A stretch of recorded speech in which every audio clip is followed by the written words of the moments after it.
지금 왼쪽에 보이는 천체는 433 에로스라고 불리는 소행성이고요. 오른쪽에 보이는 천체는 우리들의 고향 지구입니다. 그런데 이 부분은 뭔가 이상하죠? 에로스와 지구는 서로 같은 구성 성분, 두 천체 모두 암석으로 이루어져 있는데 왜 지구는 공처럼 둥글고 소행성 에로스는 이런 말도 안 되는 모양을 하고 있는 걸까요?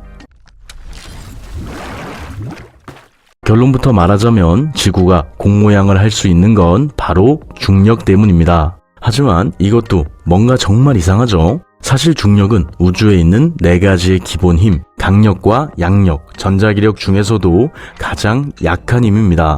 예를 들어 우리가 중력을 1이라고 가정한다면 가장 강한 힘인 강력은 중력의 1040배 정도 강하고요. 두 번째인 전자기력은 1038배, 양력은 1026배 정도 강력하죠. 참고로 상대성 이론과 양자역학이 서로 통합되지 않는 것도 중력이 너무 약해서라고 할 수 있는데요. 중력의 경우 3가지 힘 중에서 가장 약하긴 하지만 질량이 커지면 커질수록 강해지는 힘이기 때문에 우리나 행성처럼 질량이 큰 거시 세계에서는 3가지의 힘보다 중력이 더 뚜렷하게 나타나지만 질량이 너무 작은 양자의 세계, 미시 세계에서는 3가지의 힘이 더 뚜렷하게 작용합니다. 이로 인해 중력을 이용해 물체의 움직임을 설명하는 상대성 이론으로는 이런 양자들의 움직임을 설명할 수 없게 되죠. 이는 양자역학도 마찬가지입니다. 블랙홀처럼 중력이 너무 심하게 강한 곳에서는 물질들의 움직임을 설명할 수 없죠. 그래서 상대성 이론과 양자역학이 통합되지 않는 동시에 서로 너무나도 다른 이론처럼 보이는 겁니다. 물론 우리의 기술이 더 발달해서 양자들 사이에 작용하는 중력을 발견하게 된다면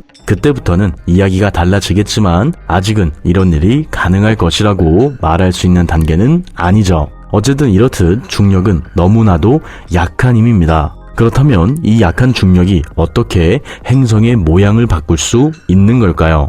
민망하지만 앞에서 벌써 다 이야기했죠. 바로 질량입니다. 지구와 에로스를 비교해보자면 지구의 경우 5.972에 10의 24제곱킬로그램이고요. 에로스의 질량은 6.687에 10의 15제곱킬로그램인데요. 이는 지구의 약 1.119에 10의 마이너스 7제곱퍼센트밖에 되지 않는 작은 값입니다. 이로 인해 지구는 에로스보다 더 강한 중력을 가지게 되죠. 그리고 이렇게 강력해진 중력은 지구의 모든 것들을 지구의 중심, 우리를 기준으로는 아래로 끌어당기게 됩니다. 예를 들어 이런 산꼭대기에 돌이 하나 있다고 가정해보죠. 만약 여기서 이 돌이 안정적으로 있는 게 아니라 불안한 상태에 있다면 어떨까요? 당연히 이 돌은 아래로 떨어지게 되겠죠. 물론 설악산에 흔들 바위가 생각날 수도 있는데 이건 반칙이니까 넘어가도록 하겠습니다. 어쨌든 이런 돌이 하나가 아니라 여러 개라고 생각해보면 이 돌들이 떨어지면서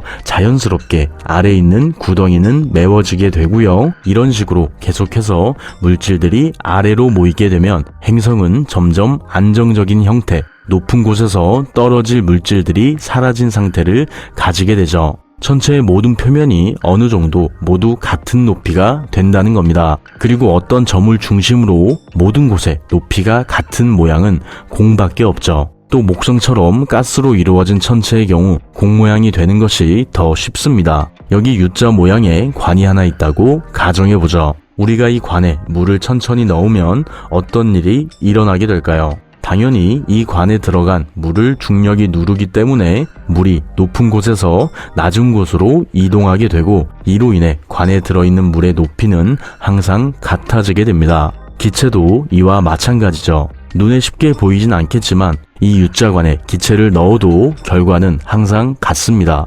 참고로 떨어지는 물방울의 모양이 공 모양인 것도 볼 수 있는데요. 이건 중력이 아니라 표면 장력에 의해 나타나는 현상입니다. 표면 장력은 단순하게 표면이 최대한 작은 면적을 가지려고 하는 성질을 말하는데요. 이런 성질로 인해 물이 떨어질 때 최대한 작은 면적, 즉 무수히 많은 점을 표면에 만들게 되면서 공 모양으로 떨어지게 되는 겁니다. 그런데 이 부분도 조금 이상하긴 하죠. 중력에 의해 표면의 물질들이 행성의 중심으로 떨어지며 공 모양을 만들 수 있다고 하더라도 중력 그 자체가 돌을 부술 순 없죠. 극단적으로 예를 들어 성격 나빠 보이는 불가사리를 닮은 행성의 경우 아무리 위에서 돌이 떨어진다고 해도 이 구덩이를 전부 다 메울 순 없을 겁니다. 그렇다면 이건 어떻게 설명할 수 있을까요? 사실 이 부분에서부터 진짜 질량이 필요하게 됩니다. 왜냐면 행성을 둥글게 만들기 위해서는 압력이 필요하기 때문이죠. 우리는 매일 지구의 중력에 의해 당겨진 공기의 압력이 우리를 누르는 힘, 기압을 받으며 살아가고 있습니다. 보통 우리가 일상생활에서 받는 압력은 1atm으로 1제곱센티미터의 면적을 약 1kg의 힘으로 누르는 정도의 힘이죠. 바로 이 힘이 지구를 둥글게 만드는 힘입니다. 예를 들어 우리가 지구의 표면에서 느낄 수 있는 압력은 앞에서 이야기한 것처럼 1atm에 불과하지만 물이나 땅 아래로 깊숙이 내려갈수록 압력은 점점 더 강한 힘을 발휘하게 되는데요. 예를 들어 공기보다 밀도가 높은 물의 경우 10m를 내려갈 때마다 1atm씩 압력이 증가하게 되고요. 수심이 약 3742m 정도 되는 동해안을 기준으로 하자면 순수한 물을 기준으로 이 아래에서는 약 375atm, 약 375kg에 달하는 힘이 누르는 것과 같은 압력을 느낄 수 있습니다. 그리고 이는 보통 연암, 퇴적암이라고 불리는 상대적으로 부드러운 암석의 모양을 변화시킬 수 있는 힘이죠. 물론 이는 동해안을 기준으로 했을 때의 압력이고 지구에서 가장 깊은 바다인 마리아나 해구의 경우 공식적으로 약 1984m의 수심을 가지고 있을 것으로 예상되는데요. 이 아래에서는 다시 순수한 물을 기준으로 압력이 약 1099atm까지 올라가게 되고요. 이는 약 1톤의 힘이 누르는 것과 같은 힘이기 때문에 아주 단단하게 압축되어 있는 극경암을 제외한 거의 모든 암석의 모양을 바꿀 수 있는 힘입니다. 하지만 여기가 끝이 아니죠. 물보다 밀도가 더 높은 암석의 경우 물의 뺨을 2번이나 칠 정도로 강한 압력을 가지게 되는데요. 암석의 경우 약 3.8m를 내려갈 때마다 1atm씩 압력이 증가하니까 마리아나 해구의 수심과 같은 깊이로 땅을 파고 내려갈 경우 이곳에서의 압력은 2892atm, 약 2.9톤에 달하는 힘을 느낄 수 있습니다. 그래서 최종적으로 지구의 중심까지 내려가게 되면 이곳에서는 약 350만 atm의 압력, 약 350만 kg에 달하는 힘을 받게 되죠. 이 정도면 어떤 암석이든 뭐든 다 난리 나겠죠. 중력으로 물질을 끌어당겨 구덩이는 어느 정도 메울 수 있지만 근본적으로 압력을 이용해 자신의 모양을 바꿀 수 있어야 한다는 거죠. 이런 이유 때문에 질량이 필요한 겁니다. 이번에는 에로스와 비교해보죠. 에로스의 경우 평균 반지름이 8.4km 정도 되는데요. 평균 반지름으로만 따져봤을 때 에로스의 중심에서 받을 수 있는 압력은 약 2210atm 정도로 지구 내부의 0.06%밖에 되지 않는 압력을 가지게 되죠. 물론 이 값은 에로스의 평균 반지름을 이용한 값이기 때문에 실제로 내부의 압력은 이것보다 더 약하고요. 또 중심의 압력이 약하다는 건 그만큼 표면에서 작용하는 압력도 약하다는 걸 의미합니다. 이로 인해 질량이 부족해 충분한 압력을 가질 수 없는 에로스는 지구처럼 둥근 공 모양을 가질 수 없게 되죠. 조금 더 단순하게는 산을 예로 들면 상상하기 편합니다. 지금 왼쪽에 보이는 산은 지구에서 가장 높은 산인 에베레스트 산이고요. 오른쪽에 보이는 산은 올림포스 몬스라고 불리는 화성의 산입니다. 이 두 산의 고도를 확인해 보면 에베레스트 산의 경우 고도가 8.84km, 올림포스 몬스는 약 22km로 화성의 산인 올림포스 몬스가 더 높은 걸 확인할 수 있죠. 바로 이 부분입니다. 화성은 지구의 질량의 10.6%밖에 되지 않습니다. 표면에서 받을 수 있는 압력이 지구보다 약하다는 거죠. 그래서 화성의 표면에서는 높은 산이 쉽게 생길 수 있습니다. 화성과 지구에 같은 물질로 이루어져 있고 또 같은 높이를 가지는 산이 있다고 한다면 화성에 있는 산이 받는 압력이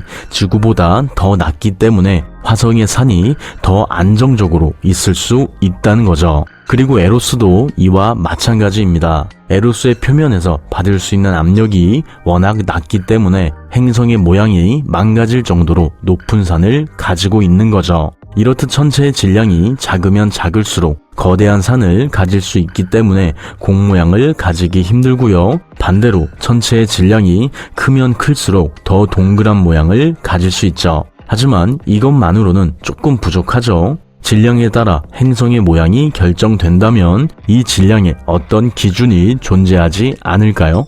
사실 정확한 기준은 존재하지 않습니다. 왜냐면 구성 물질에 따라 얼마든지 천체의 모양이 바뀔 수 있기 때문이죠. 예를 들어 여기 서로 같은 질량을 가지는 소행성 A와 해성 B가 있다고 가정해 보겠습니다. 이 경우 이 두 천체는 같은 질량을 가지지만 소행성 A는 주로 단단한 암석으로 이루어져 있고요. 해성 B는 대부분 이보다 더 부드러운 얼음으로 만들어졌죠. 이로 인해 같은 질량을 가지더라도 소행성 A는 이렇게 말도 안 되는 모양을 가지게 되고 해성 B는 말끔한 공 모양을 유지할 수 있습니다. 이렇듯 천체의 구성 물질에 따라 작은 압력으로 쉽게 공 모양이 될 수도 그렇지 않을 수도 있기 때문에 행성의 모양을 결정하는 어떤 정확한 기준을 정할 수 없게 되죠. 물론 이렇게만 끝내면 조금 찝찝하니까 애매하지만 조금 기준을 정해보자면 단순하게 중심의 압력이 최소한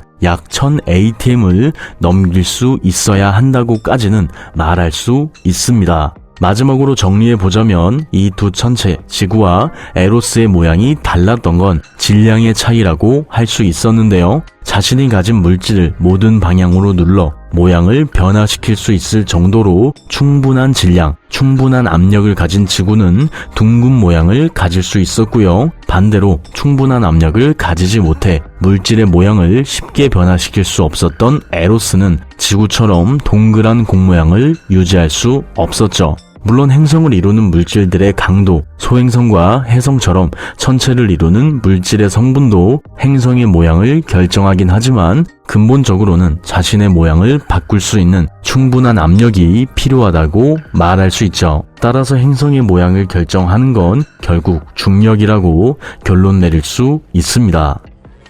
영상 봐주셔서 감사합니다. 구독과 좋아요, 알림 설정 잊지 마시고요. 사실 행성의 모양을 결정짓는 건 중력이라고 할 수 있지만 단순하게는 행성의 안정성이라고도 할 수 있습니다. 지구는 둥근 모양이 안정적이고 소행성은 말도 안 되는 모양을 가질 때 안정적이라는 거죠. 우리도 이와 비슷할 겁니다. 우리도 우리만의 모양이 있고 그 모양이 가장 안정적이라고 할 수 있죠. 즉 우린 이미 그 자체로 완전하고 안정적인 사람들이라는 겁니다. 그럼 내일도 조금 더 행복한 하루 되길 바래요.